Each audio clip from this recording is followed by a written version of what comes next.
Hello, everyone.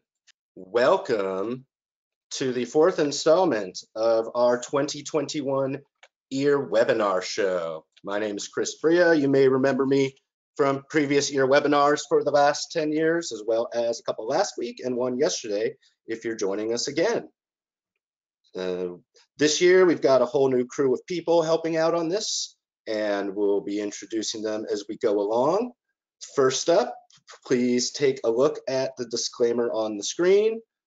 This is an optional training. Everything in this is a testing version. Nothing that we're doing through the webinars we go through each step is for real. It's all in a staging environment. And as we get to our question and answer phases, we'll be stopping after each section that we review. If you're on the GoToMeeting, please type your questions into the question pane. Some will be answering through that. If you are also on the GoToMeeting, sometimes you may be prompted to ask a question, at which point you'll unmute yourself and be able to ask the question, and we'll discuss it a little bit more.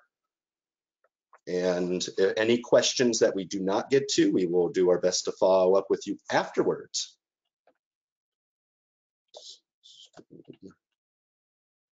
Yeah. Wrong one.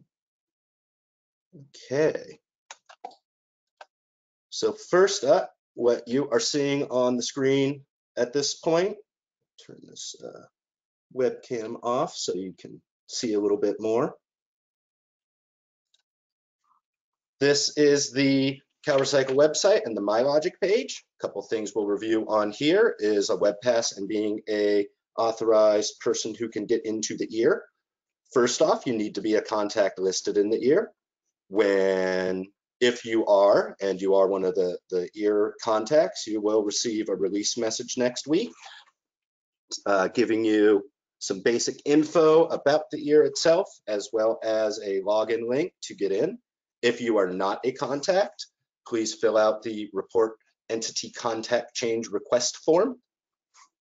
And if you have a WebPass account, but you're not a contact, you will still need to be listed as a contact, so please fill out the form. If you already have a WebPass account, but you're not a contact, when we add you to the system, you should get a message indicating that you've been added to the system and have access to Logic through your existing WebPass account.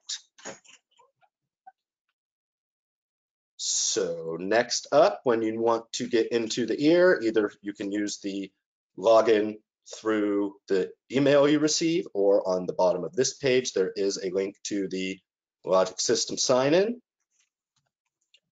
And since we will be doing this webinar through the staging environment, so nothing in it will be permanent, it's all for testing purposes, I'm going to log in on this screen.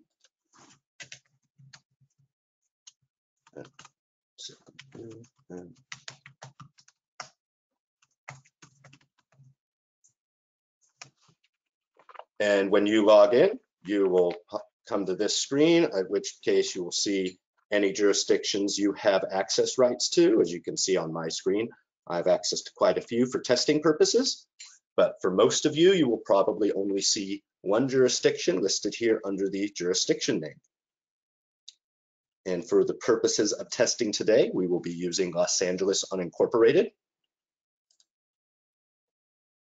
And when you come to this screen, you will see a couple of other informational items. You can get summaries for previous annual reports going back to the year 2000 if you have them going back that far. You can also access previous venue and event summary reports, as well as an EAR diversion program notes report that will have all the diversion program notes going back as far as your jurisdiction has them.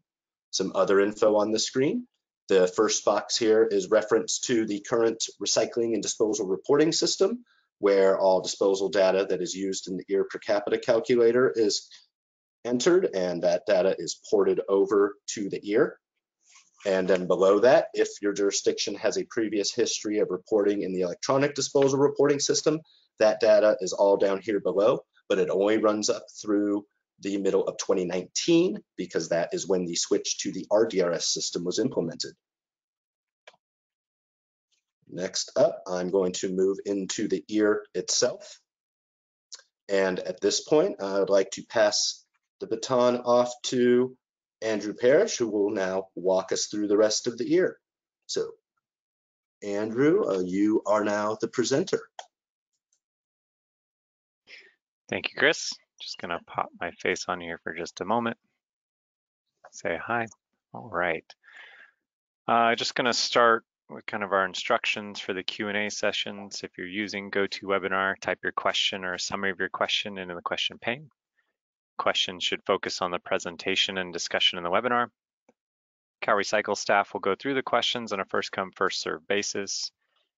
If we want you to, or if you need to expand on the question when prompted to ask a question over the webinar, you must unmute yourself on your end and please state your affiliation. If you're unable to answer your questions during the webinar, CalRecycle staff will follow up. We're not using the raise hand function, and if you're watching via the Cal EPA broadcast, you can email your questions to slcp.organics@calrecycle.ca.gov. Okay. I also just kind of want to note this is what you're going to be viewing today is our beta version of the walkthrough. We're still actively building the ear, so the final version will have some minor title changes, some reordering of grids within sections, and some additional tool tips, and I'll point those out as we go through the ear.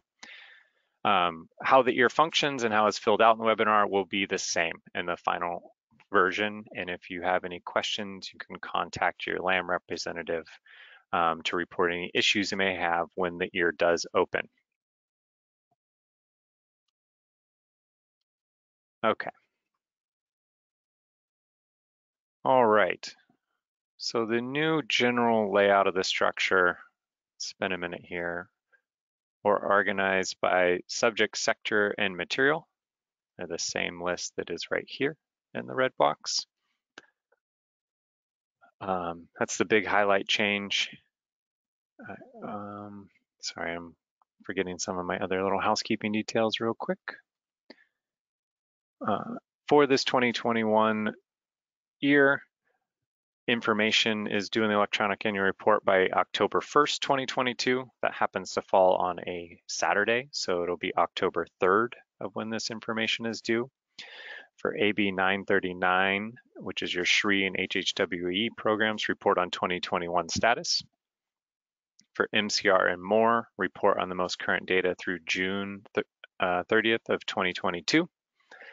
For SB 1383, report on implementation from January 1st, 2022 through June 30th, 2022. And if there's no data yet for programs such as procurement or edible food, you input a 0, which I'll go through in just a moment here and show you specifically what I'm talking about. Okay, back to the ear. So we have the sections across the top and the sections here. So instead of having a focus on AB 939 or MCR or more or SB 1383 or SLCP, as you'll hear me refer to it in the ear and also what those sections are titled as well, it's intermixed kind of depending on the subject material or sector. General, just kind of walk through here. Some of the sections are the same, but largely different as well. So these first three are pretty exclusively focused on SLCP. The commercial programs and residential programs mix SLCP as well as AB 939. Education and outreach will be a combination of SLCP, AB 939, MCR, and more. CD and WELO, ordinances and other programs is a mix of those as well. Hazardous waste programs focuses exclusively on AB 939 programs. Disposal rate calculations, calculation factors are the same that you're used to in previous years, which Chris Bria will go into greater detail on those. We're at waivers and exemptions, contamination inspections and complaints, and enforcement and monitoring are mostly focused on SLCP with a little bit of more mixed into that. Facilities is AB 939. AB 876 deals with kind of the annual capacity planning reporting requirements, which I'll go into greater detail when we get to that. The enforceable mechanism is for contact changes. Planning documents is the same kind of planning documents questions, which Chris, again, will also go into greater detail when we get there. So I just want to walk through that general structure. And now I'm going to start back at the beginning with the procurement and walk through each section of how the report functions. So as we go into the page or this section, you have back and edit buttons for the page. In order to access the functions of these checklists or this grid structure that we've implemented, you first have to click edit on the page.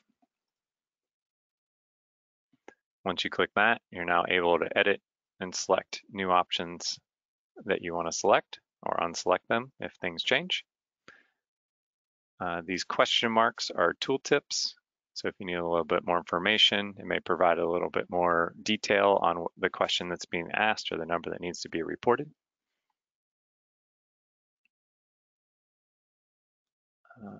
And then in general, we're only showing a single jurisdiction in this case, so cities or counties, kind of the focus of the presentation today. Click edit next to the row item to access the functions of that grid.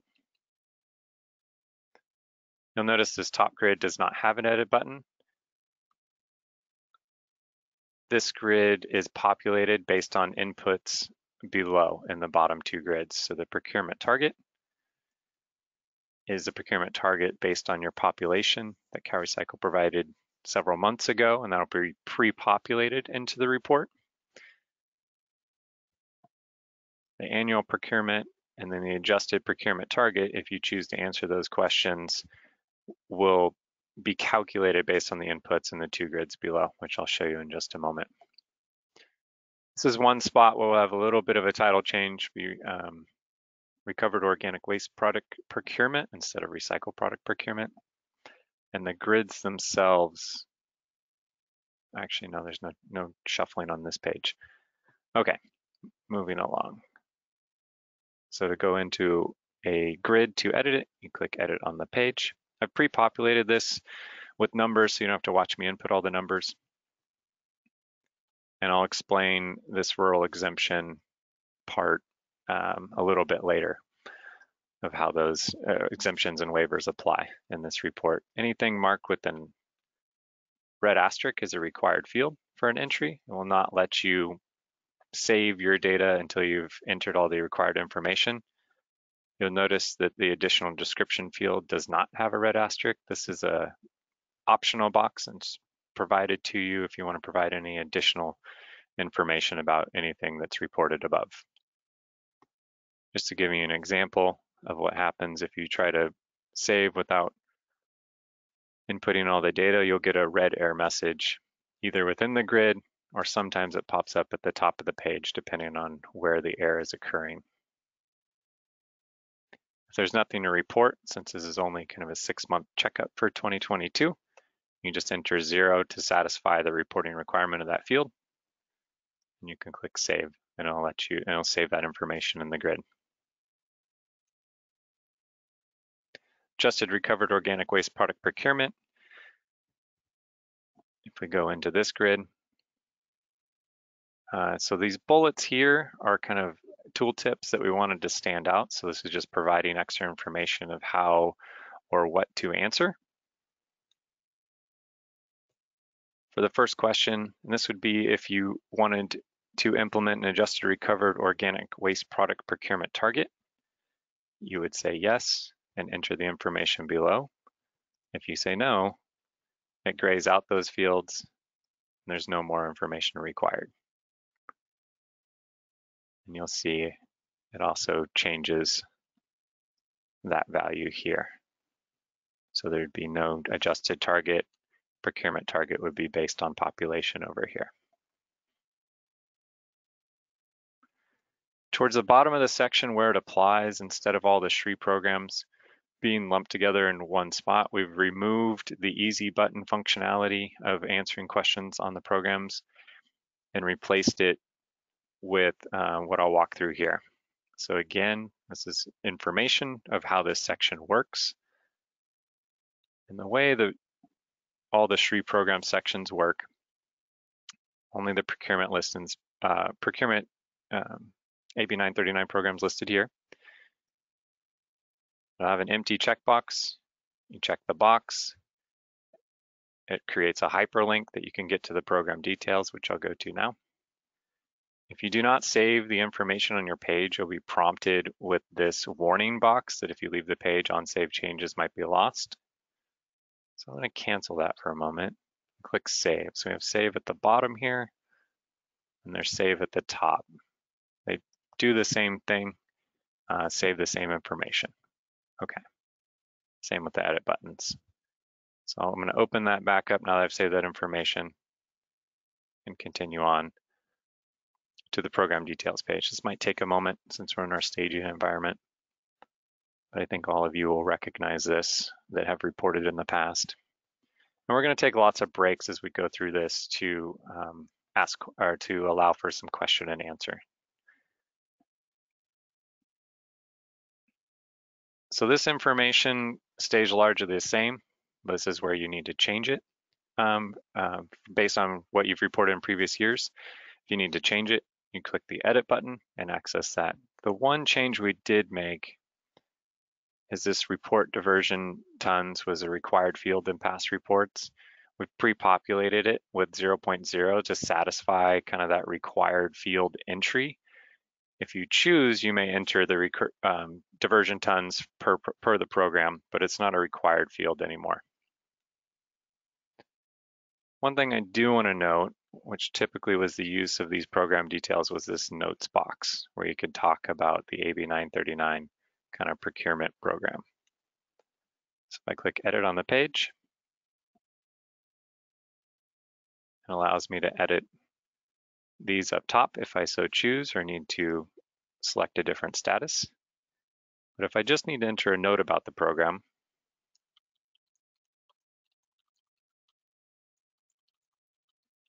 I can enter it here if I want and click save.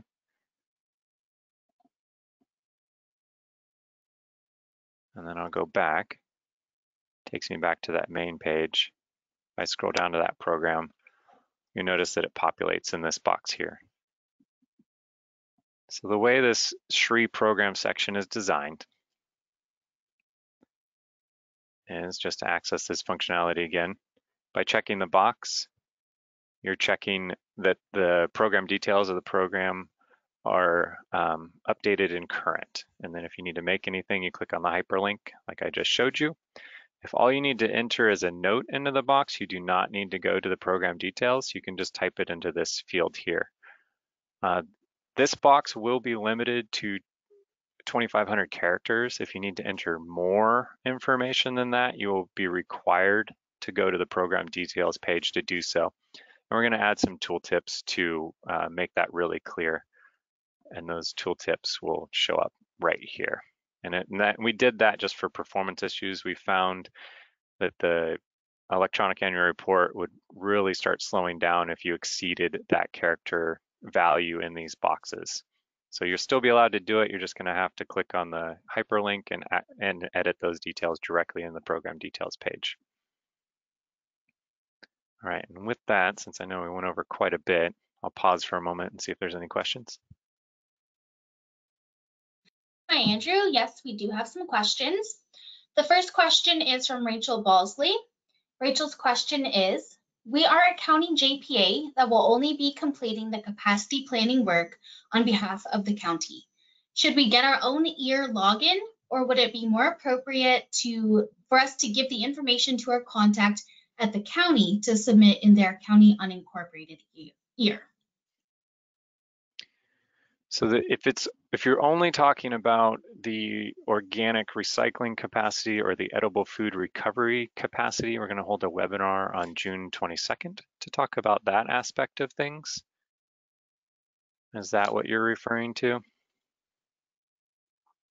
Yeah, and I can add to that the official 1383 capacity planning report that will cover multiple years.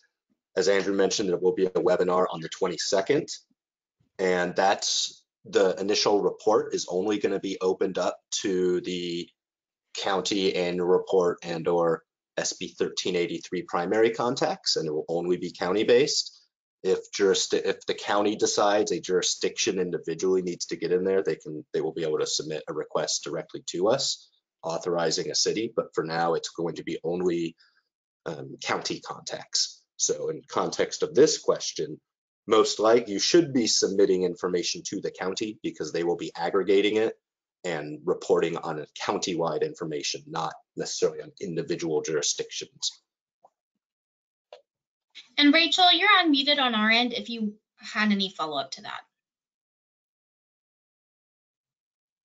Thanks. I think it was just covered, but it's essentially that we are doing it for the whole county as a whole, these capacity planning studies, but we have never had EAR access. So I'm just trying to figure out the best way for us to submit, or if we have to go through steps to get it into the county's EAR. But it sounds like it will be kind of covered in the next capacity planning, and that it might be best if we just go through the county. Yes, I think so. That will cover kind of login, which is very similar to what Chris covered in the beginning of this. But on June 22nd, I would tune into that webinar to get those details. Okay, thank you.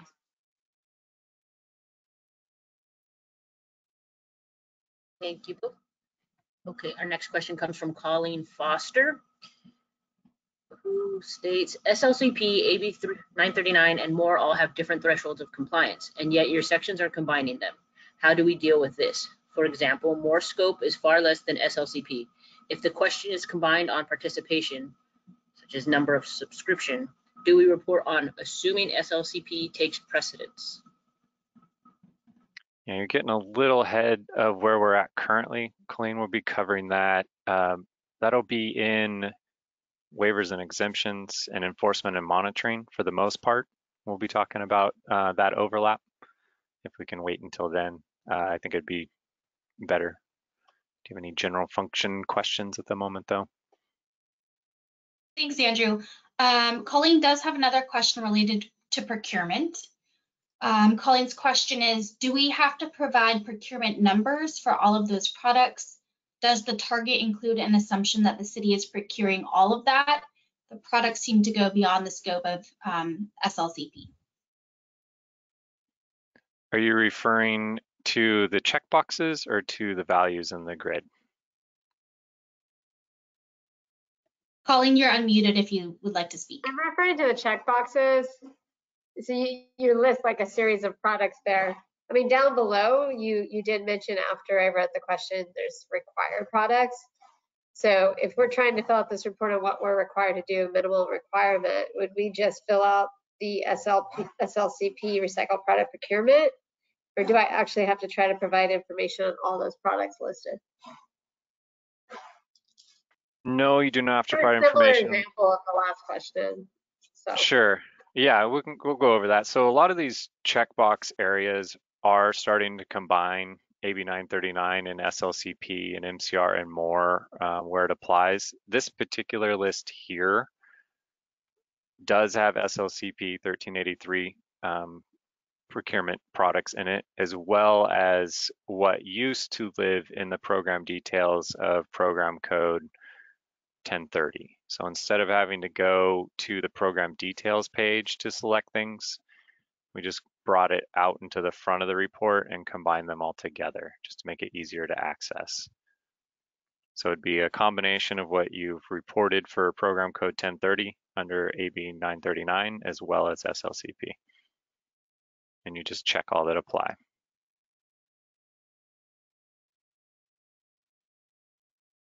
So we should make the assumption that, especially if someone that's new in the industry, that we need to be reporting on all of these, because I guess the AB 939 covers some of these and SLCP covers the other, right? And so then we report on all of this. No. Just not sure it was optional. Like, what if I don't have numbers for pavement surfacing or recycled content paint? Do you just leave that blank? Yeah, for the ones that you're not procuring, you just don't check the box.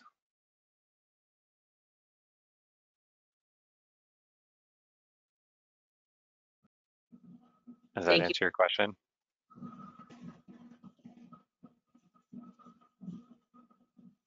Okay, hopefully that answered Pauline's question.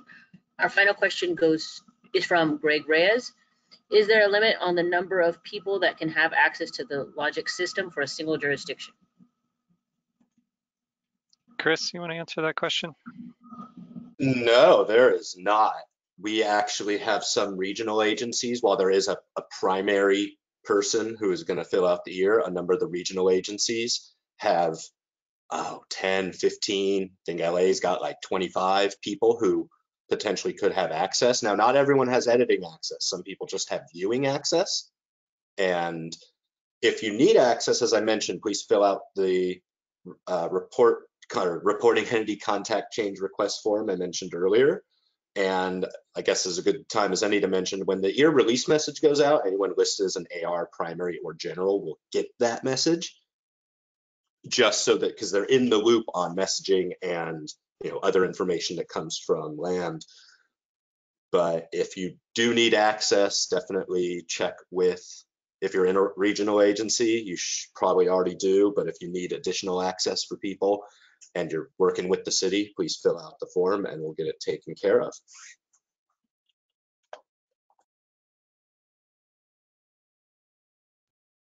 That was the final question. All right, thank you.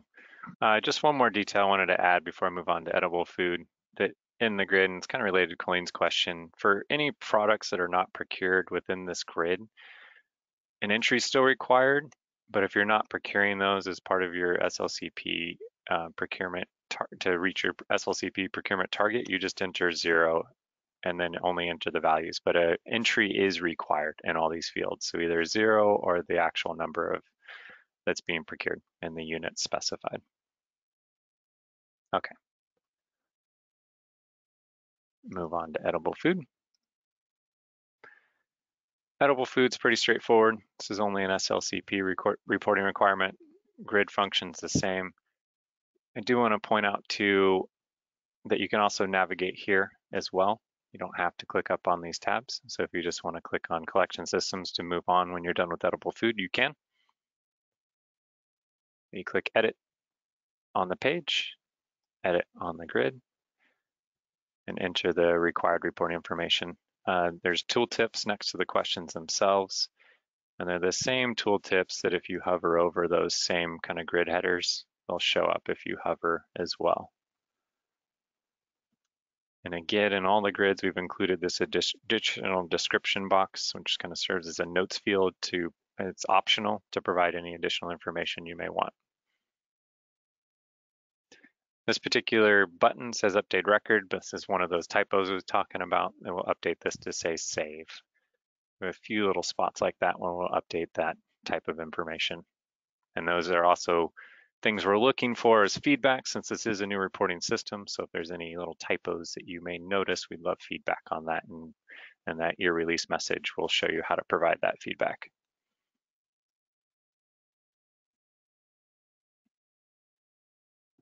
Okay, I'm gonna go one more section and then we'll pause again for questions. All right, we'll navigate here. Collection system, this first grid is a little complicated, so I'm gonna spend a moment here. And then we'll talk about the waivers as well. So I do wanna point out that we have kind of this general messaging up top, that while we do provide the functionality of the waivers to bypass some of the reporting requirements, it's still ultimately the responsibility of the jurisdiction to know what needs to be reported on and what does not, depending on your waiver or exemption. So if we click edit on the page, it opens up the functions of the page.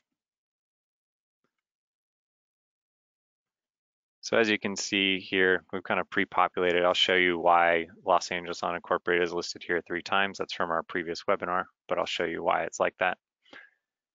So to access the function this grid, again, you click edit on the next to the jurisdiction, and it opens up these programmed, the form entry page, we like to call it. So a couple of functional things I want to point out on this grid. It's a very large grid. So you'll kind of notice on my screen, I have my browser scroll bar down here. And then this grid itself, and it's the only one that's like this, has its own scroll bar. And as you've seen a couple of times, kind of in the middle of the page, which I think you'd expect to be right here, a save and cancel button. Because of the size of this grid, you have to use the grid scroll bar, which is this one here. So if we scroll in the grid, not on the browser, we find the buttons kind of centered in the page, or centered in the grid. And the reason for that is just because it has a lot of column headers. All right, so I'm going to scroll back over. A couple of things to note. We did split it between residential and commercial. We did this to provide flexibility that if you have different collection container systems for residential commercial collection, you could specify those on a per hauler basis. You come in this case, I've selected the 3 container system for residential and 3 container for commercial, and then enter the number of generators becomes a required field once you check that box. So if I uncheck these, you see it kind of grays it out and doesn't require an entry. Whereas if I check it, it makes it white again and requires an entry again.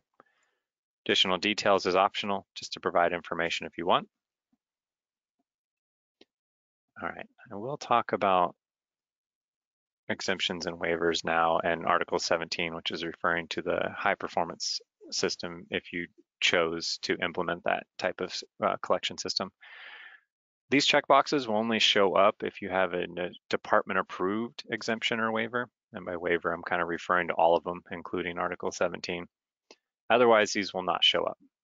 But the way they function in the applicable grids is that if you select rural exemption in this case where collection is not required, I'm not required to put an entry here. So you see I uncheck those which were required fields. And actually just to make it even clearer, I'll delete these as well.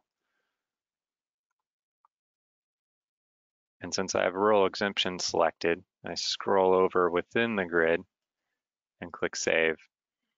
It allows me to save that entry even though I haven't satisfied the required fields. So if we go back in, unselect that, and select low population waiver, it allows the same functionality. One thing I do want to note with the low population waiver, if you're in a jurisdiction where only certain census tracts have been waived from the collection requirement, you're still required to report on the census tracts that are not waived from collection. So even though you would have the option to select low population waiver, you're still required to answer the question for those census tracts where collection services are required. So even though you can bypass it, you're still required to enter this information per the regulations. And then Article 17 functions the same, where it allows you to bypass this information because it excludes you from having to report on this. All right.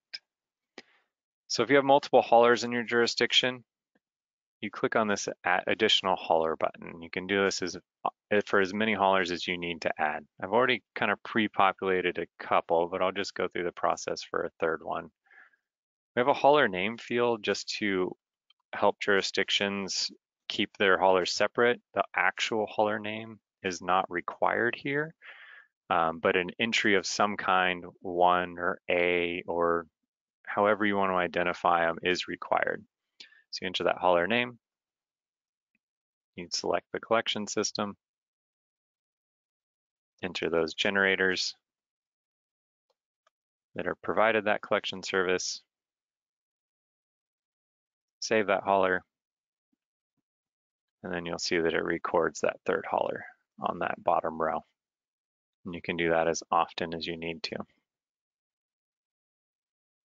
All right, and I'll pause here because I know that's kind of a complicated grid for questions. Thanks, Andrew. We have a couple questions, all from Colleen Foster.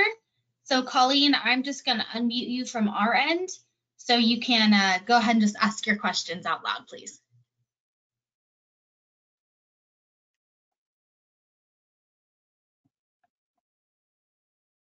I mean, I think I feel like section.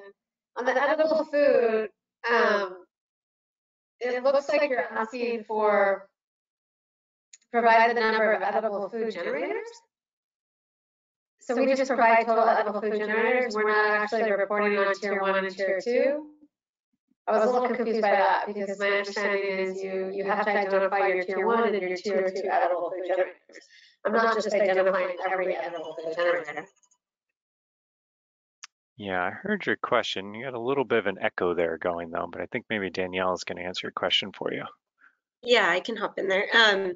So our section 18994.2 H1 just requires number of commercial edible food generators in the jurisdiction. So not necessarily specifying, it's requires both tier 1 and tier 2. And I see your follow-up question to that, like not any possible generator, but those that fit the definition of a commercial edible food generator. So both the tier 1 and tier 2 total number. Okay, so because there's actually more edible food generators than just tier 1, tier 2, but to SLCP, they've limited to tier 1 and tier 2. So we just assume we're limiting the number we report there to tier 1 and tier 2, right? Right, yeah, just the ones that meet those. Okay, that makes sense. Yeah, the definitions, and then we also have a guidance document for help identifying what fits those definitions of the different types of tier 1s and tier 2s.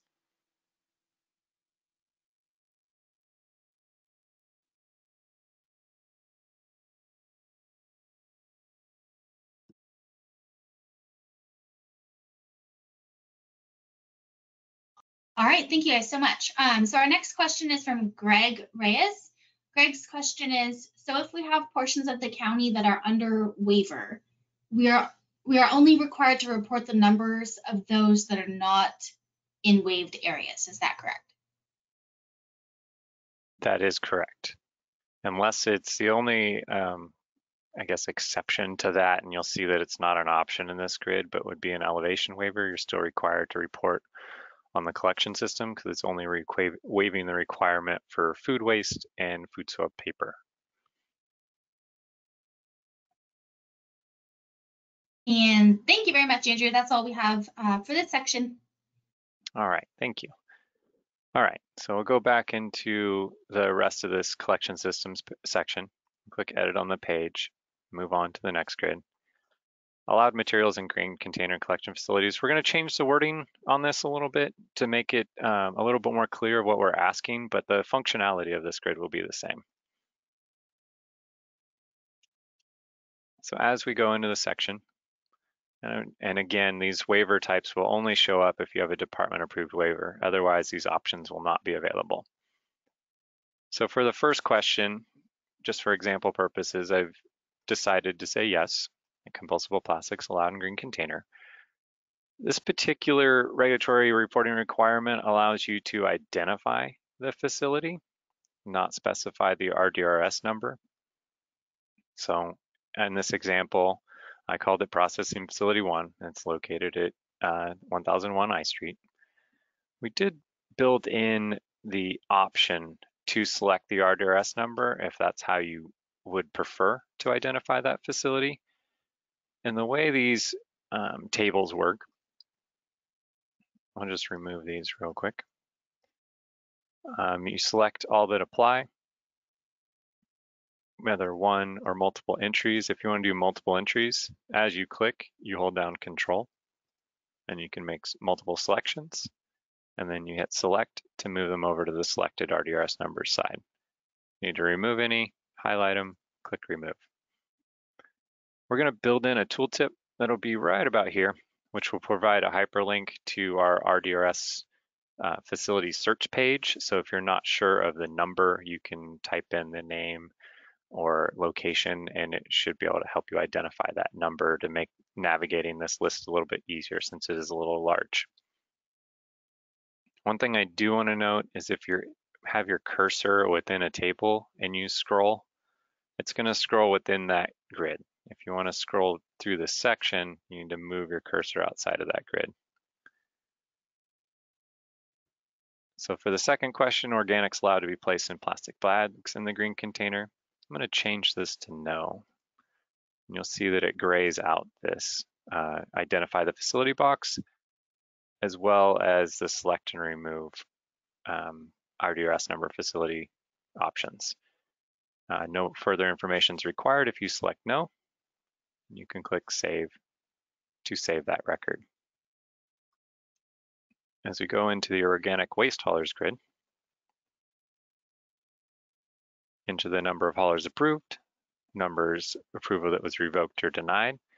And in this grid, the regulations do specify that the RDRS facility number must be selected. So that's why there's not the option to identify the facility any other way. And again, we'll have a tooltip right about here that if you're unsure of the RDRS number, there'll be a hyperlink to be able to search our website for that number. You can select as many facilities as you like, move them over, and if you need to remove any, again, you just can hold down Control to select multiple and remove them. Additional description box is optional if you want to provide any additional information. And then you click Save. Save on the page.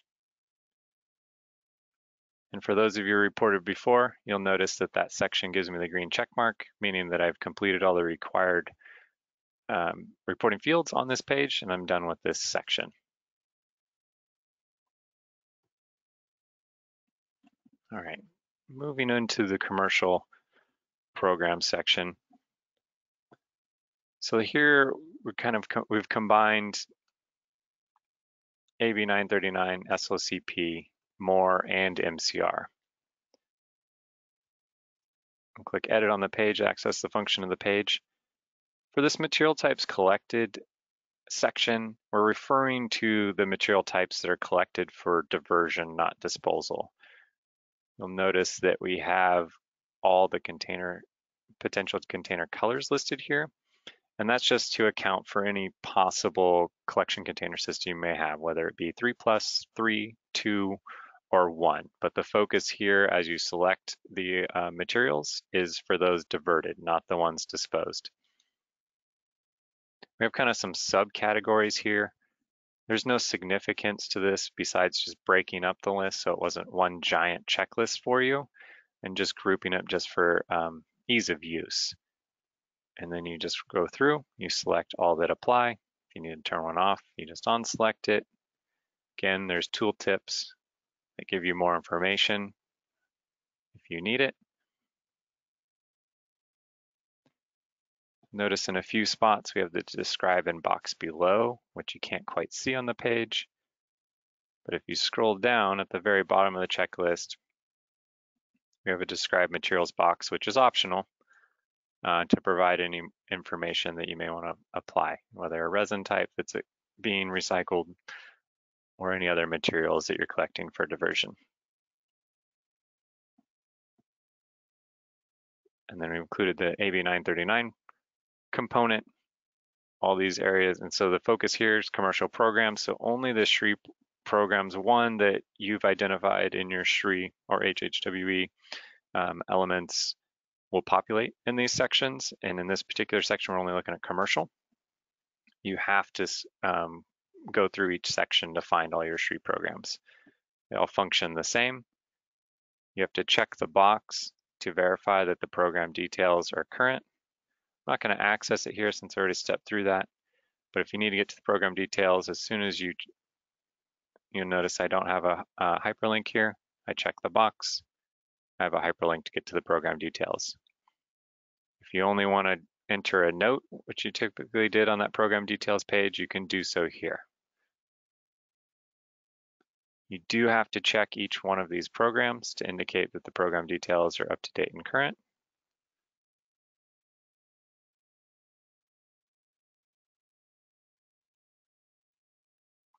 And with that, I'm going to pass it over to Chris Bria to talk about the large venues section.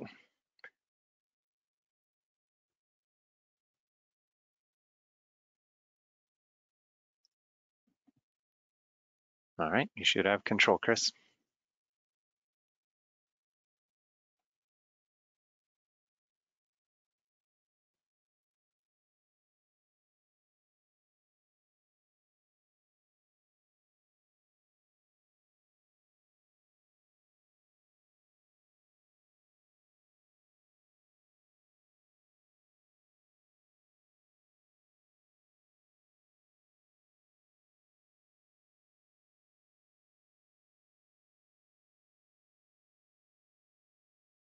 You're muted if you're talking, Chris. Thank you. As I was saying, we're at the bottom of the commercial program section. There is the large venue and event section that some of you may be familiar with from previous annual reports.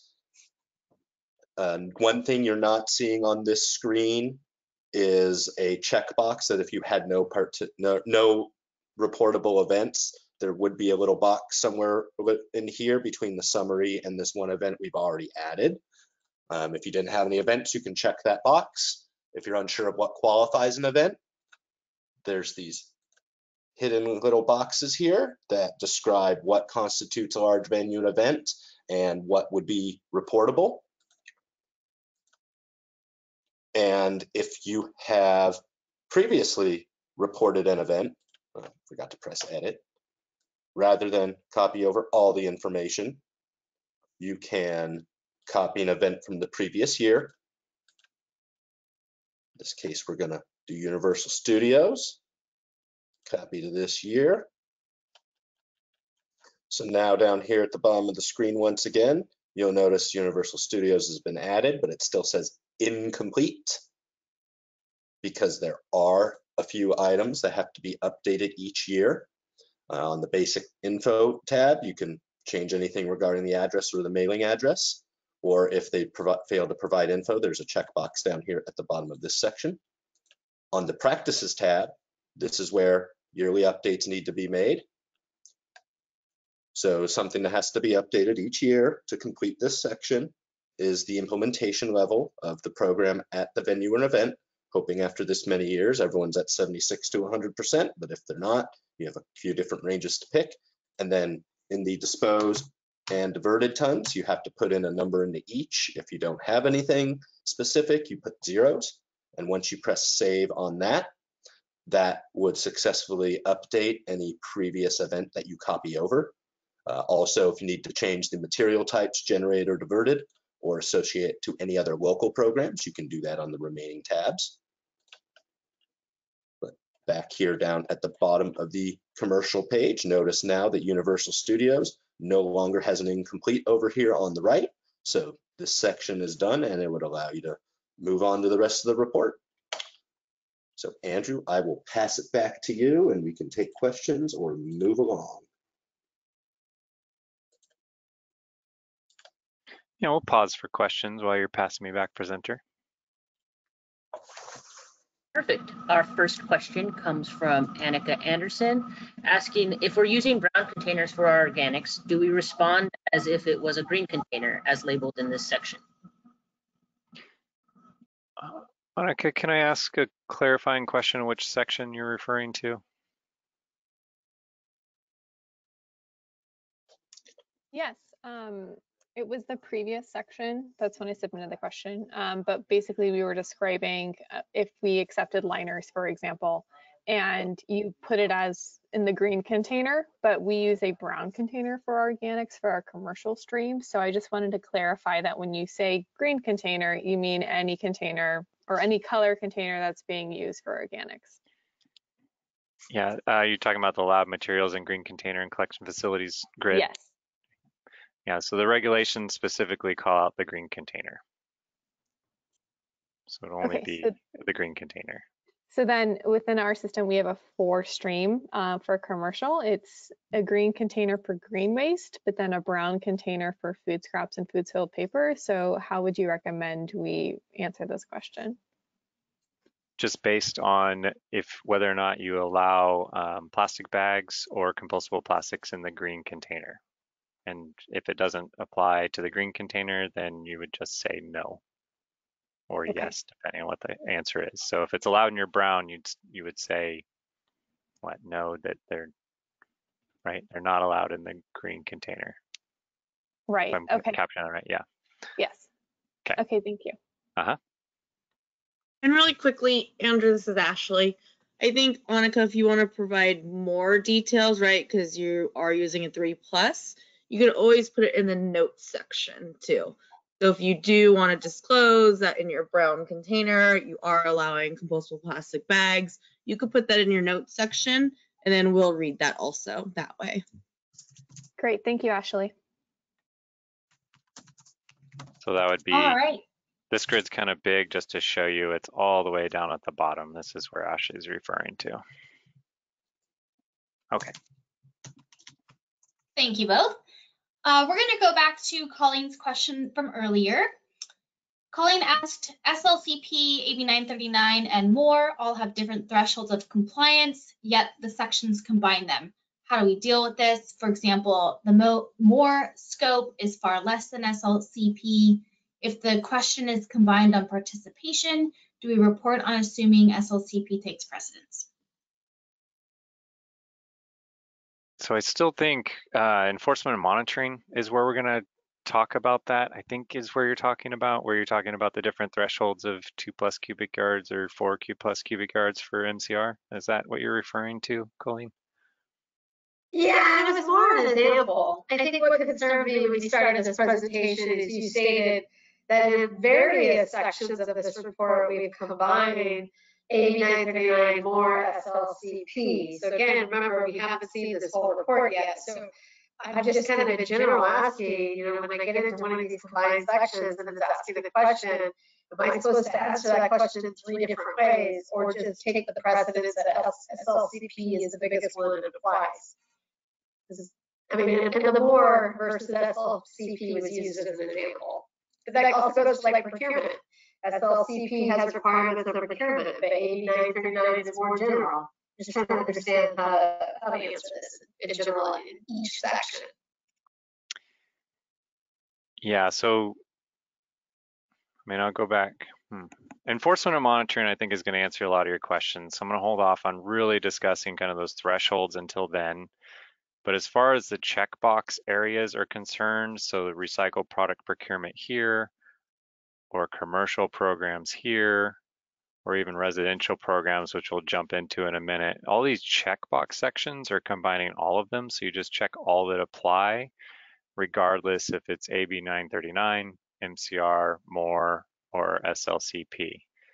The grids, well, there's no example of grids here. The grids, for the most part, are SLCP 1383 reporting requirements, and you'll see in enforcement and monitoring, we make it very clear of differentiating between SLCP, MCR, and more.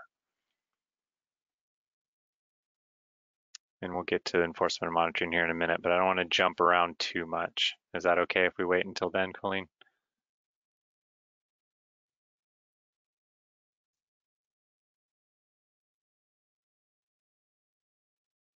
Thanks, Andrew. Sorry about that.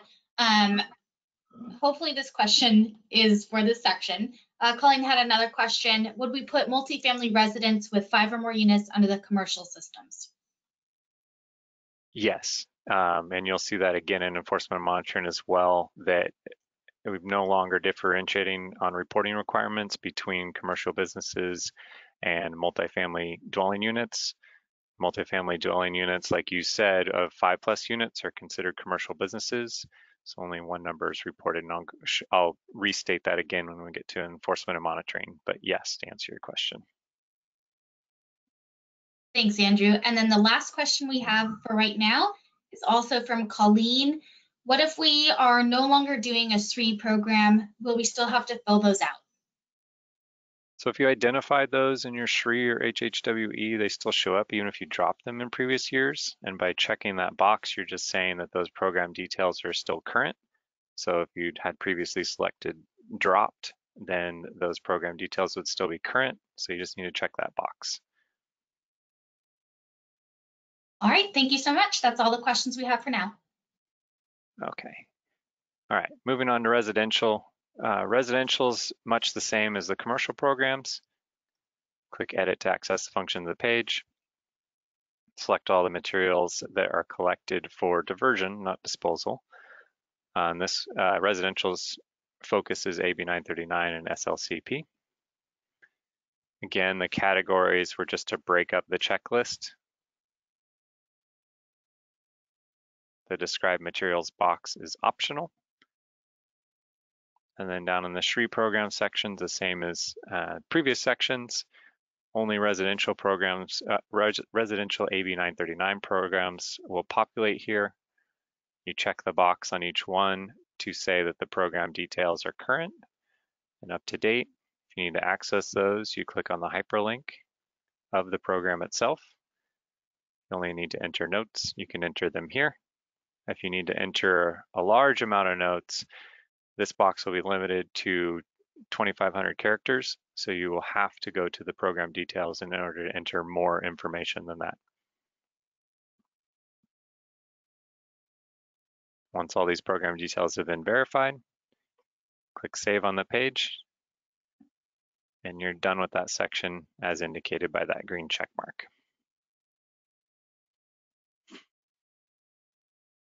Okay, education outreach, and I think in general, probably a good time to say here, when we combined things, we did it to simplify the report, hopefully, for jurisdictions, and eliminate the duplication, the duplicativeness of reporting. So instead of, in the example here, of reporting individually on what you're doing for education and outreach for SLCP, MCR, MORE, your SRI and HSWE programs, we've combined all that into one grid. So if you click Edit on the page, Edit on the grid, you'll access the functions of the grid. Just want to point out here that these waivers only apply to SLCP, even though you're reporting on multiple programs here. And all that's, for the most part, doing is waiving you from the requirement to enter the number of generators question. For 939 MCR and MORE, you still have to select the education that is distributed, the types of education, and then describe that education. So a couple little simple examples here. If you selected print, a flyer with materials and the proper bin placement for those materials, including with bills on a monthly basis. Or if you selected electronic, generators are emailed on a quarterly basis to remind them of the proper placement of materials, or website information for resources. The SLCP or 1383 requirement is specifically reporting on the number of generators as we've kind of identified in the question. So you're only reporting on the number of generators that receive the SLCP material. Make those selections, enter those numbers, whatever they may be, and click Save on the page. In the case that you have a rural exemption or a low population waiver, since this is a combined grid with SLCP, MORE, and MCR, it only allows you to bypass the number. So if I clear all this out, and even though I've selected rural exemption and try to hit save, I get the error message that I have to select at least one. So if I make a selection, you still have to describe it as well. And I click save. And then it allows me to bypass the rest of the information that's required to be reported for SLCP. Same with low population. And again, if you have only certain census tracts that are waived from collection requirements, and you're still required to do education outreach for collection on those census tracts that are not waived. So even though selecting this will allow you to not answer the number of generators that receive it, you're still required to for those tracts that are not waived. Click save. And that's really just based on the limitations and there's so many different combinations of services and waivers throughout the jurisdictions, we just couldn't customize it quite enough, or quite so specifically for each jurisdiction.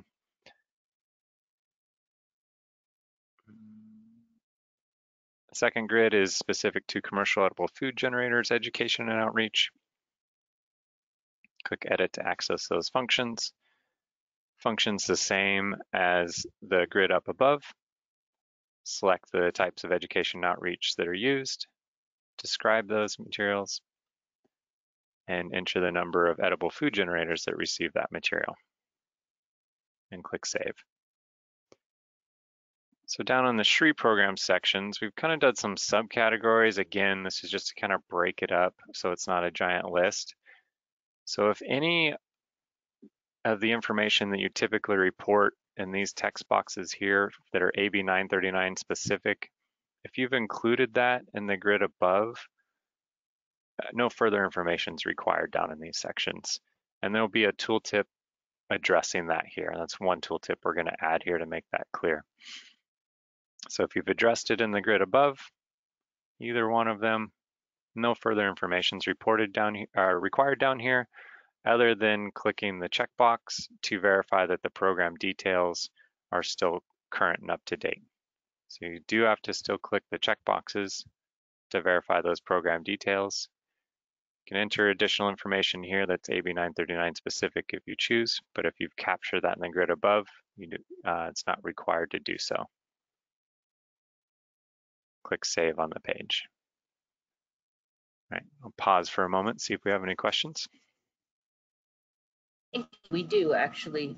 This one's from the collection system section from Deborah Jabinski. For the collection system tab, if we have a 3-container commercial system, do we report as if all generators are using 3, even though some may actually only have 1 or 2 containers depending on their individual waste stream?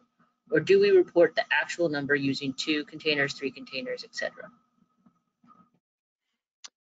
So on the collection system grid, you're going to report on the collection system that is provided. So if you're providing a 3-container collection system, you would mark 3-container and the number of generators that receive that service. And it's required that they all have service. The only exception to that would be if they had a waiver for physical space or de minimis organic waste generation. They would still have a 3-container collection system, even though they only had 1 or 2 containers, depending on your collection system. And there's a separate spot to note any waivers and exemptions that they may have because of physical space or de minimis. Does that answer your question? Yes, thank you so much. The next question comes from Deirdre. How are we supposed to quantify the amount of generators that received material if posted on the agency's website? For that particular example, I think you could go off of the traffic that visits that web page. If it was emails, you would specify how many generators receive that email on your listserv or text messages. Thank you so much. That is all the questions we have right now. Okay. Don't need to go there. All right, so this is one section that's going to shift around quite a bit, and I'm talking about the C&D and WELO ordinances and other programs. The functionality will remain the same, but the title is going to change, and we're going to move the ordinances section out of here. So the section will be WELO, C&D, CalGreen, and other programs. Again, any of these kind of checkbox systems are pulled off the program details of an AB 939 program. In this particular case, this was pulled from program code 4060, which is kind of listed down here at the bottom of the page. So if that's all you need to update, we pulled it out up front. You do not need to access the program details of program code 4060 to update those material types that are collected for recycling. And the shift you're going to see on this page is the order the grids will change, and WELO will be first, followed by CalGreen, and then this selection area will move down to the bottom with the ordinance section moving over to our enforceable mechanisms section. Still function the same, it's just going to look slightly different. Okay. Edit on the page, edit in the grid. Enter the number of construction and demolition debris removal activities conducted in compliance with CalGreen. Additional description box is optional. Provide additional information if you want. Click Save. Same for WELO. Number of projects subject to the Model Water Efficient Landscape Ordinance in WELO. Click Save. The ordinances, this is another area where we've combined kind of all of the various reporting requirement from all the various laws. You just select all that apply. We're going to reorder this a little bit so it's a little bit more clear with moving kind of the SLCP focused ones up towards the top, and then the rest of them being just selected if it's something that your jurisdiction utilizes as an ordinance. You'll notice too that in this particular page, we have program code 6020 and then 4060 kind of up with either CalGreen kind of /C&D or ordinances. And we did this just because it made more sense to group those together instead of lumping them all the way down, which I'm going to scroll to in a minute, with all the other street programs, because this is our catch-all page for all the AB 939 programs that don't necessarily fit with commercial or residential or procurement. So just to note, these two, the 6020 code and the 4060 code, you still have to check that checkbox to say that the program details are updated and current. And then you move down to the street programs, and this is the catch-all, right? So same idea, check them to say the program details are updated and current for all of these various AB 939 programs. And then click Save on the page.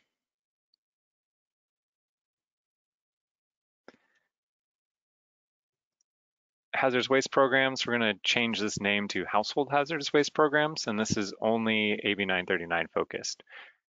So all you do in this section, edit on the page, check the box that the program details are updated and current, type notes if you want to describe that program more. Click Save on the page. All right, and I'll pause one more time before I let Chris take over on disposal rate calculation and calculation factors for questions. We have a couple questions. The first of which is from Colleen. Why did CalRecycle not identify the ordinances that apply or are mandatory per SLCP? It would be helpful to take the guessing game out of the report. Yeah, so we are going to move and reorganize that list, like I previously stated, to have the SLCP ordinances focused up towards the top of the list. Thank you, Andrew. Our next and final question so far is from Thomas. Why are we reporting on MWELO when we are required to do so with another state agency? It's a requirement of the SB 1383 regulations. Thank you, that's all for now. All right, Chris, I'm going to pass you presenter to let you go over the next two sections. Oops, that's not what we want.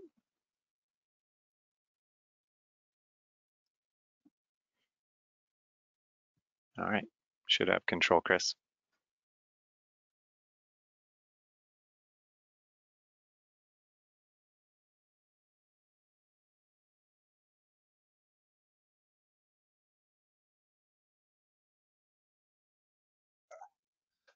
All right, thank you, Andrew.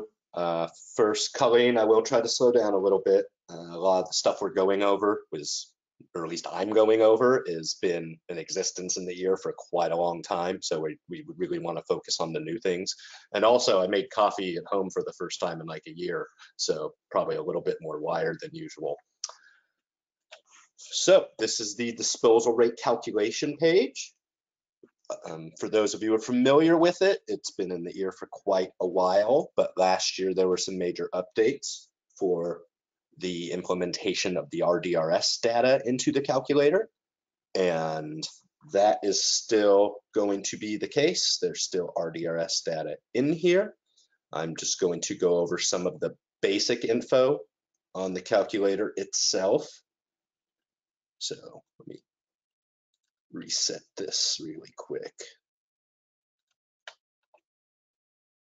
All right. So on the disposal rate calculator, you will see that there is a feed in from RDRS, and it breaks down the different types of disposal tonnage that is part of the 939 disposal rate calculation. You'll see that it totals here in this report year disposal amount tons box. As in previous years, you will, to make a change for corrected tonnage that was either misreported or misallocated, you would make that change in this box. The information above it will remain static. The data that feeds into this will be current from RDRS as of close of business Monday, June 13th. So when the annual report opens on June 15th, anything that's in RDRS or changed prior to that will be reflected here. Any changes to RDRS data that happens after that date will not be reflected here. If you have a misreport or misallocation, you would make a change to this field, and you'll notice when after you save it, it goes from a standard black and white field to a yellow italicized field indicating there was a change. If you had a change, you would also be required to fill out a report year disposal modification sheet. And I'm going to let this load in the background because, as Andrew has mentioned, in our staging environment, it takes a little bit for these to get going. Next up, I will go down to the second section on disposal reduction credits. So each of these types of credits are specifically outlined as things that can be removed from the disposal rate total. You'll notice there are two grayed out fields for both disaster waste and class 2 waste. Due to the implementation of RDRS, these items are no longer reported in RDRS by jurisdiction of origin, so there should be no reason to need a deduction for them. If you think that you have some of that reported for you as part of your disposal total, you should contact RDRS or contact the facility and get the tonnage fixed in the RDRS system. Once again, if you make any changes to these when you save it, you will get another italicized yellow field. Let's see if there's my report year form, my modification form. On the modification form, if you were to change any of that information, on here you would fill out some general information about who you are and what you do and what you want to change, and then a description of how to get some information changed in the RDRS system, as well as descriptions of each of those types of disposal chain or disposal reduction credits. They're all described here on this form in more detail than in the year itself. And each, depending on the type of allocation, each type indicates where on this form you should fill out additional information. For a disposal modification to be accepted, we are hoping that it is changed in RDRS prior to submittal of the year. If not, we know there are some extenuating circumstances due to the way RDRS is constructed and certain jurisdictions related to host assigned information. So we will continue to work on that as we have in the past couple of years. And a couple last things I want to point out: if you have disposal tonnage for transformation, you get up to a 10% total credit of your generation. But if you don't want to accept that credit, you could change this field to 0, and that will not be deducted from your final calculation. And then you can press save. And then at the bottom, you will see your current per capita rate total. If for whatever reason it's like, okay, well, I made these changes, but actually no, nothing really needs to change. At the bottom of the screen, when it's being edited, you can press reset to default, and it will reset all the information back to the way it was when you started. So next up, I will go to the calculation factors page. Oh wait, first, got to make one change just so that page functions a little bit differently. Got to put us up over our per capita rate target. Okay, on the calculation factors page, we've combined this with a previous section in the year that was called disposal rate accuracy. If there's anything extenuating that we need to know about the accuracy of disposal rate, be able to put that info right in here. For now, I'm just going to say no. And then on this next page, your calculation factors, you'll see a couple boxes checked. If you change the report year disposal amount tons total, it'll indicate box 1 is checked, which means you should turn in a disposal modification sheet. If you changed any of those disposal reduction credits, that box would also be checked, but I didn't edit those after I reset, so that's not checked here. But if you did have that checked, you would submit a report year disposal modification cert sheet. And the final box is green material ADC. If there were any tons, you are required to report information regarding how you will divert that material. If you didn't have any green waste, you will not have this question and you won't have to answer it. If you had green waste and you are not meeting your per capita rate target, there are 2 additional questions required to be answered. I'm just going to put in the letter A so I can get through this section a little quicker. And press save. And now the section would be complete. So Andrew, I will pass it back to you unless we're stopping for questions. We'll go one more section, then we'll pause for questions. Okay, cool. I'll make you the presenter again.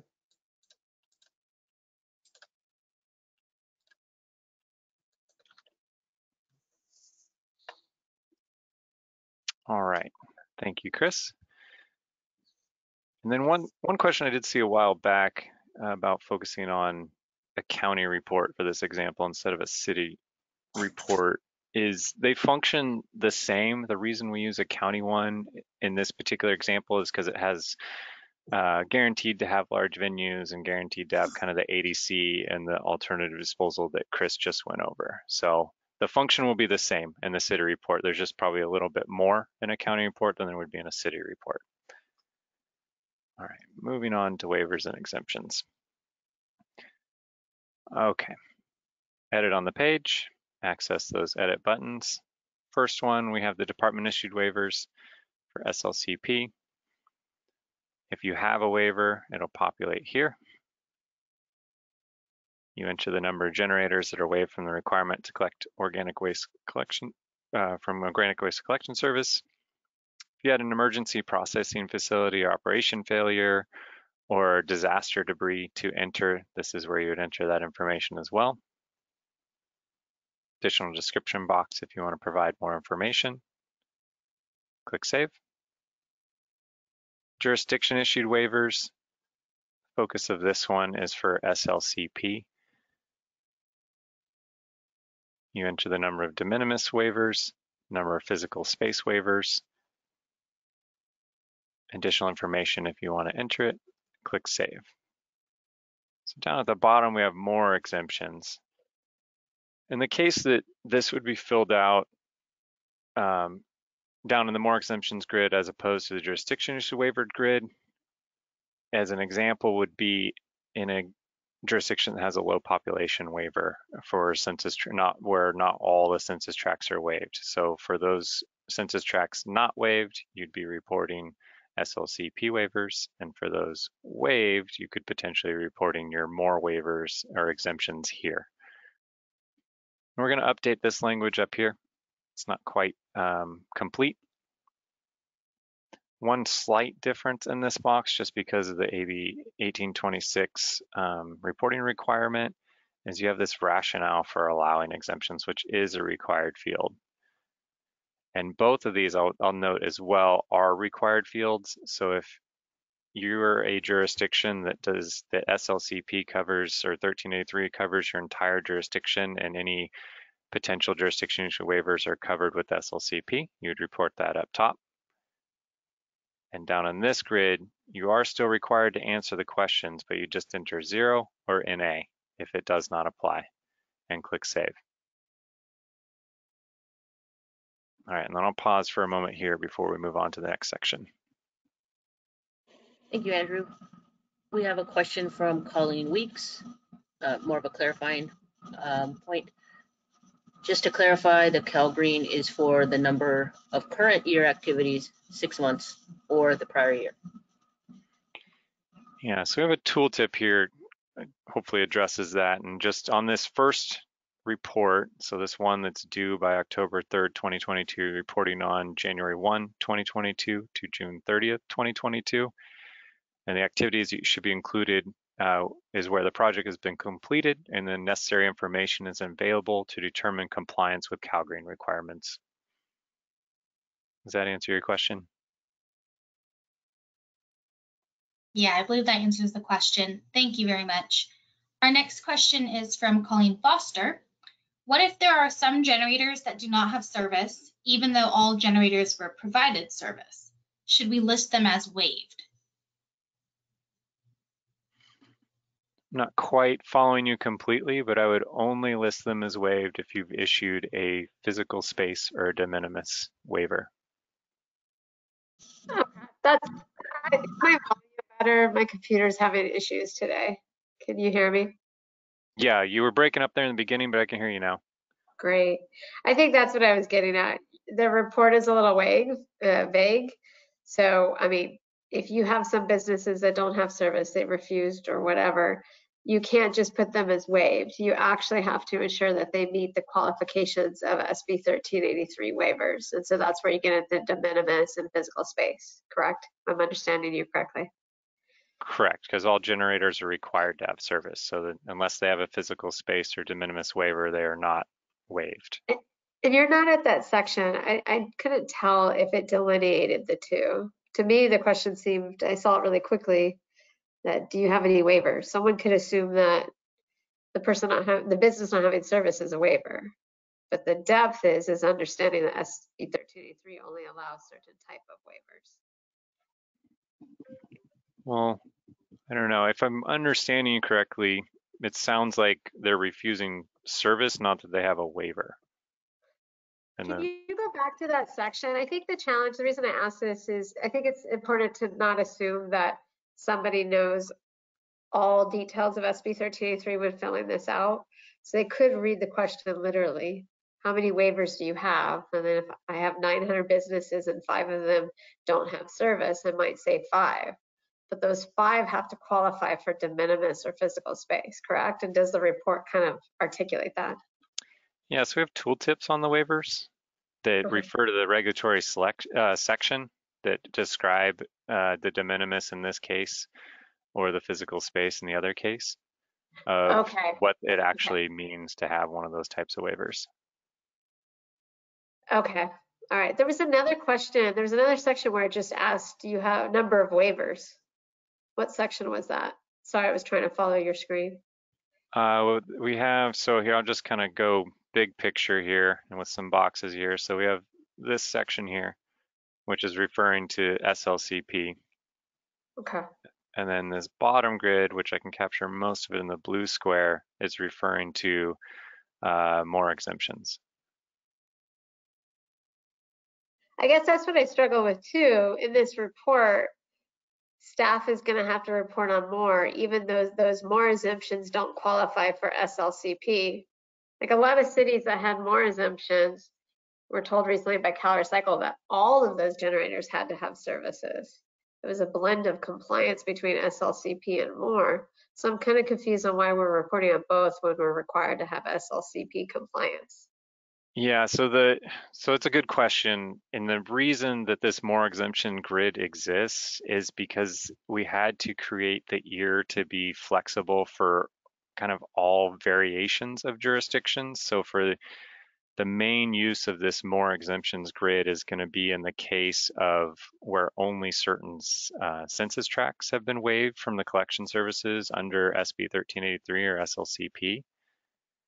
So we needed to include that option here. So in the in the waived census tracts, more still applies. So that's where more exemptions could be, where SLCP waivers would not be. Does that clarify it for you? I apologize. I'm not really, but I think so. And I could just sideline and talk to CalRecycle after. But thank you for clarifying. Sure, be more than happy to follow up on that. Thank you. The next question is from Rachel Balsley. Will the department issued waiver for non-local entities and local education agencies in jurisdictions be provided to the jurisdiction or be added to the EAR? No, you do not have to report on, that's the department's responsibility to issue those waivers. So you do not have to report on those since you won't really know, have a tally of those waivers that have been issued. You're only reporting on the residential and commercial businesses that have been waived.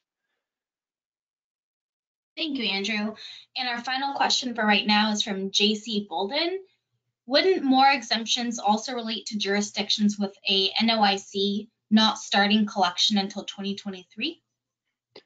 Potentially. I know each NOIC's a little different, so I'm not going to comment specifically on yours, but potentially. Thank you, and that's all the questions right now.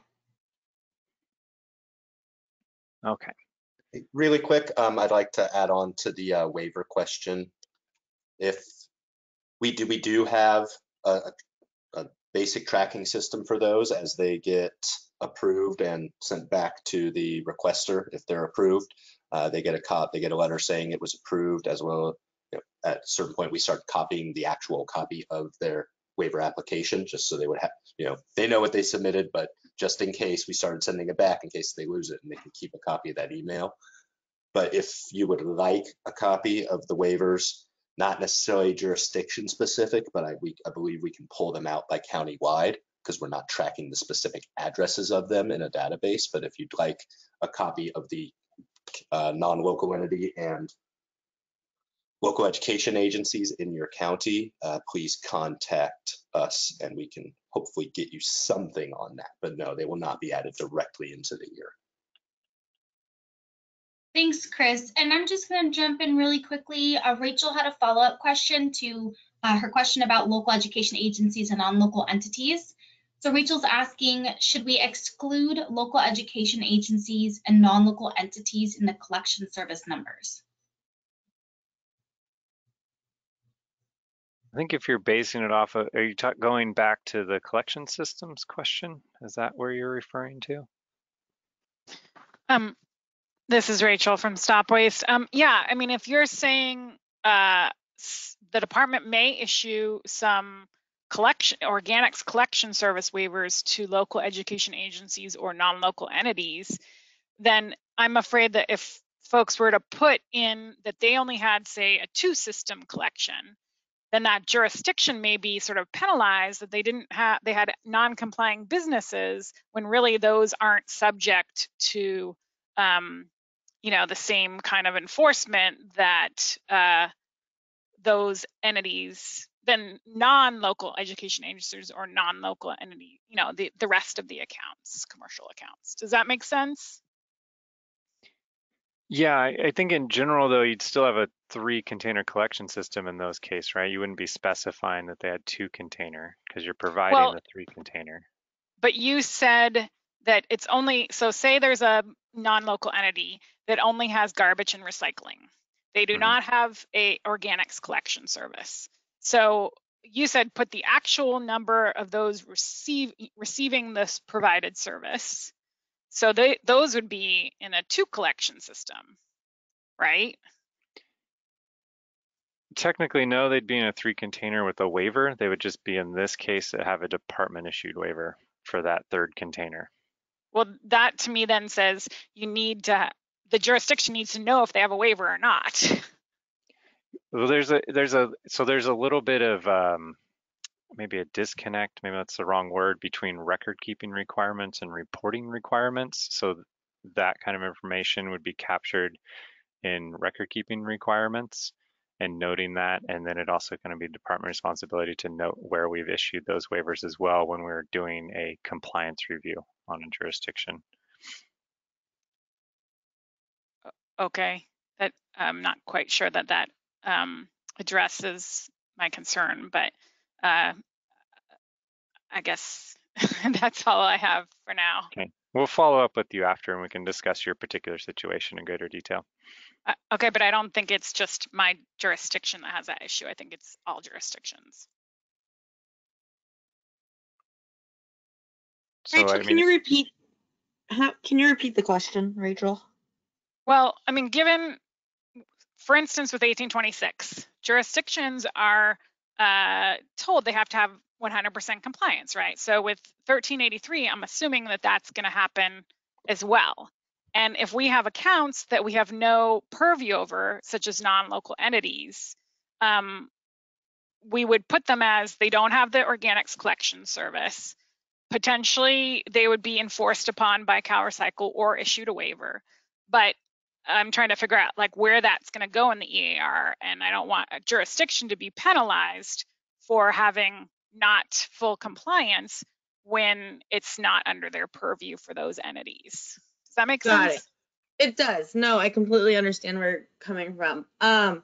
Andrew, is there a notes section in this part where if they write the number of generators and then we see how many don't have service, that Rachel or anyone else could write, the generators who don't have service are non-local entities, however we provided them education.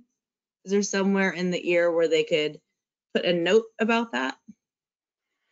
Sure. I mean, I guess it depends on where you'd want to put it, but I mean, I'm currently on the collection system page, and if I open this up, there is a kind of additional description details page. If you wanted to do it on waivers and exemptions, I mean, even the department issued has one, as well as jurisdiction if you want to put it there. And then even the education and outreach, if you want to talk about that aspect of things, you can include that in the box provided as well. So Rachel, does that kind of help? Yeah, I think it does. I mean, I think it's going to be in the best interest of jurisdictions to the extent they've identified those non-local entities, just put those in several places as notes, you know, like here's, Exactly. We have 50 non-local entities. And so therefore, you know, we can't control what they do. Exactly. So the way that we drafted this year is basically exactly what the regs are saying in 13A3. So there may be some gaps where we didn't say, you know, for this instance in this scenario, we need to add this. It wasn't in the regs. So my recommendation for all of this, kind of like Annika's question about the brown container above, is utilize the note section. So put as much detail as you want to provide to CalRecycle about a program, especially if you don't think something in our EAR template isn't showing the full picture of what you guys are doing in the jurisdiction. So utilize that note section. Our staff will review it. And then, you know, when we do our compliance evaluations, if we do have questions, you know, that's also your time to tell us too. Just because we're not painting a full picture in the EAR doesn't mean we won't get that full picture out in the field. So I hope that helps, Rachel. But yeah, we basically wrote the EAR based on what the 13A3 regs said. So if it didn't have, well, it doesn't have those type of scenario questions. So just use the note section. Got it. Thanks. And Rachel, one thing I can add, I did look it up while we were talking about this. For non-local entities and local education agencies, we've actually only approved one waiver in Alameda County, and it was for the Livermore platform scale run by the California Highway Patrol. And we do have a couple more that we received that are still in process for AC transit locations. So, you know, as of now, you only have one non-local entity approved by us for a waiver. Okay, thanks.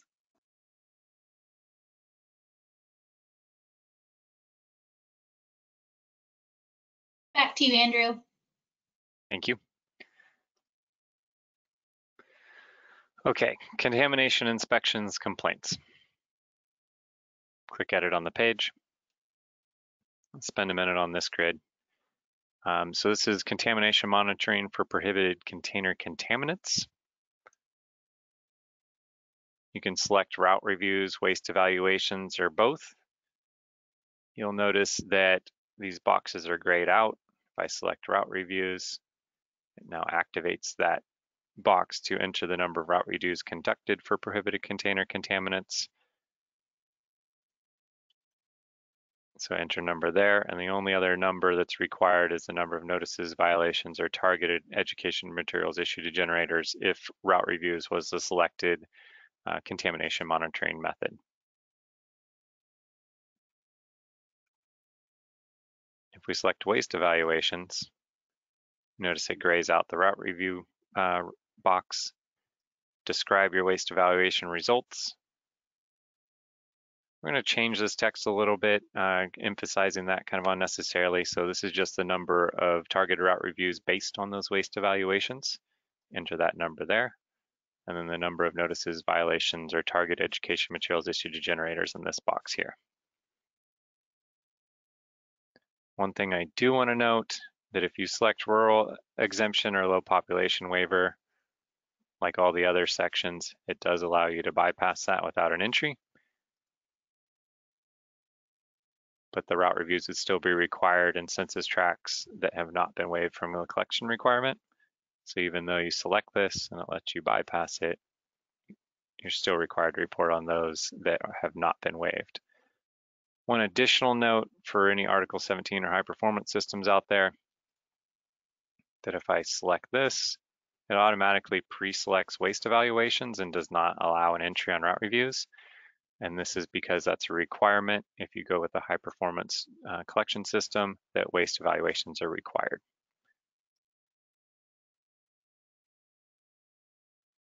Inspections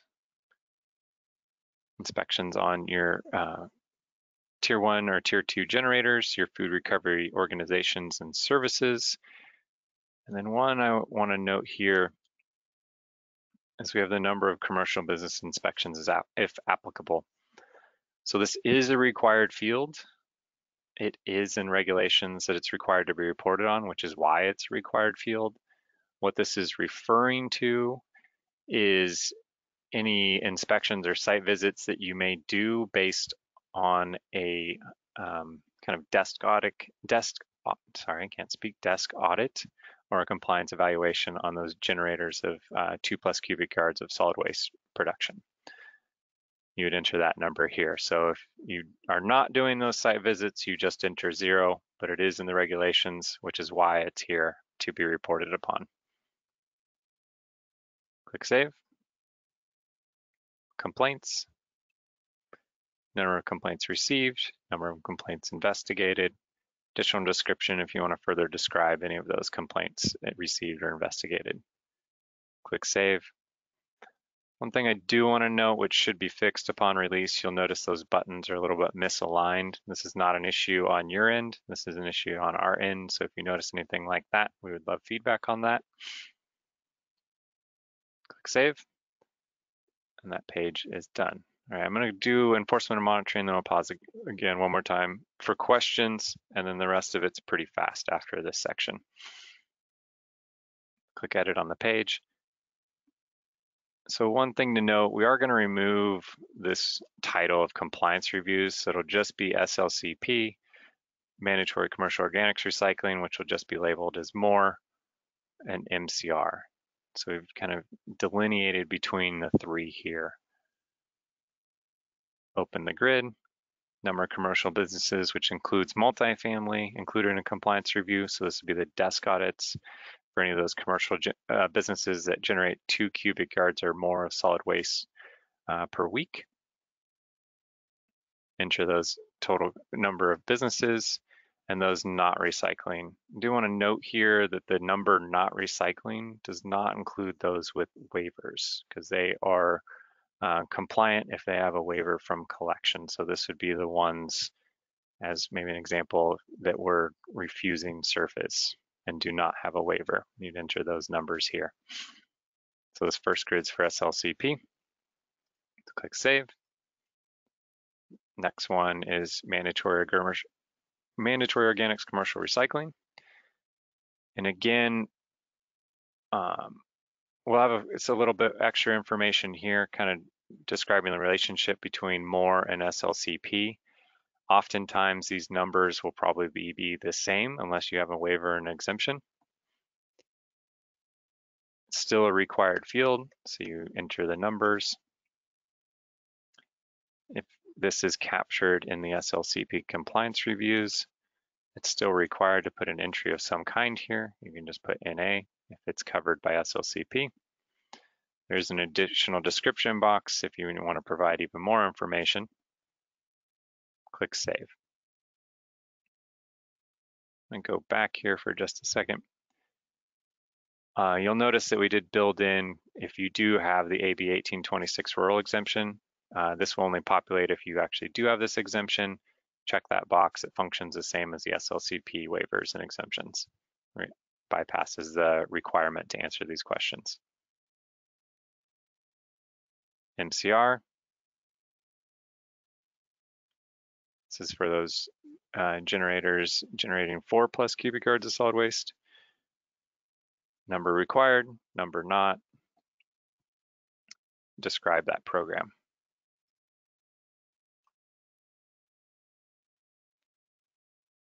notice of violation, enter the number of generators that have notice violations, or tier 1, tier 2 food generators, or food recovery organizations or services. The low population waiver and rural exemption waivers in these particular grids, notice of violations, penalties issued, or enforcement actions resolved, only alleviate you from having to answer the first two, the commercial organics waste generators questions.